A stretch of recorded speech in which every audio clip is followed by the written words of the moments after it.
guys, what's up? It's Cecily from Drive Girl Drive. I had a topic that no one has really discussed, and it's really this ironclad privacy policy that both Lyft and Uber have, and a lot of rideshare companies have.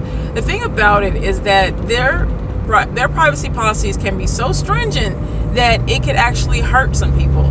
My personal experience, I have, my child's father is not so apt to pay his child support, and when I received my judgments for that, when I served the judgment to the company, which is at this point, if any of you guys have been through child support issues, you know that once you get the judgment and you bring it to their employer, you're good to go. You're going to start getting paid again. Well, the thing about working for Uber and Lyft is that you're not considered an employee. So while they may take that wage garnishment, they don't have to, and in many cases will not respond to the court order because they say that you are not an employee. So Uber and Lyft are actually good places for people who are avoiding paying child support to work, because no one's really tracking your income. It's not being reported to any government entities, and until the end of the year. It's actually a slick way for people to get by and out of their responsibilities, and that goes for any judgment. So I couldn't believe that having a court order, a legal document, was not enough for them to even, abstract child support. I mean, it just makes no sense to me. I was like, y'all really don't care. Second moment I had with these guys is I had in good confidence that my ex's driver's license was suspended because, of course, he wasn't paying child support.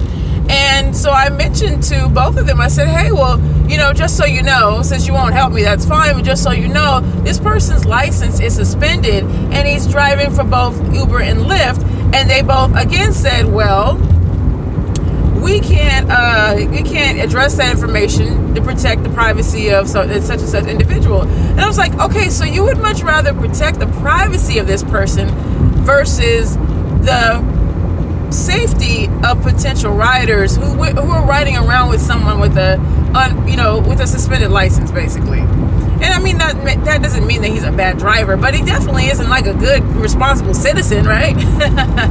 So the third issue I know of, and this is not a personal thing, but I've definitely been contacted by people about this, is that people who have been attacked by passengers,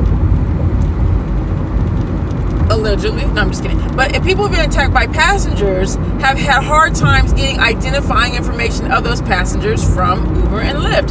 Uber and Lyft will not release that information. So let's just say this: you drive somebody today and they pimp slap you, and you're like, wait a minute, hold up, this person gets away from you somehow, some way. God help them, because if you pimp slap me, I'm gonna slap you back. But you try to contact Uber or Lyft about this, they will not give you that person's information. You will have to go to the police, and the police will have to serve a warrant, I believe, to get that information. I mean, and can you imagine, like, with so many crimes that are committed, especially in Los Angeles, if I go and say, hey, I'm an Uber driver and somebody slapped the shit out of me, they may or may not, like, want to help me. Like, who has the time? We're, like, fighting crimes and stuff like that, so maybe you deserved it. I don't know. But I mean, I'm being lighthearted right now, but these are ways that the privacy policy actually work against us. I would love to see, especially for all the parents out there who are taking care of their kids by themselves, for them to be able to get income, regardless from folks that are working, regardless of their employees, subcontractors, what have you. Like, it makes no sense to me why anybody or any government entity, why any company, why anybody would sit here and say, you know what? I'm thinking I'm not going to honor that because, you know what, he's not an employee. Like, we're all people. You know what I'm saying? Like, it's just, yeah, Uber is on a lot. They do a lot. Uber does a lot. They're on a lot, too. On a lot of BS. Anyway, let me know what your thoughts are on the topic. I know it's a little salacious. Just look at it as the love and hip-hop of rideshare today. That's what we're doing. We're dishing tea, and we're telling a lot of personal stories. All right, let me know what your feedback is in the comments, and if you like this video, give me a thumbs up. Bye.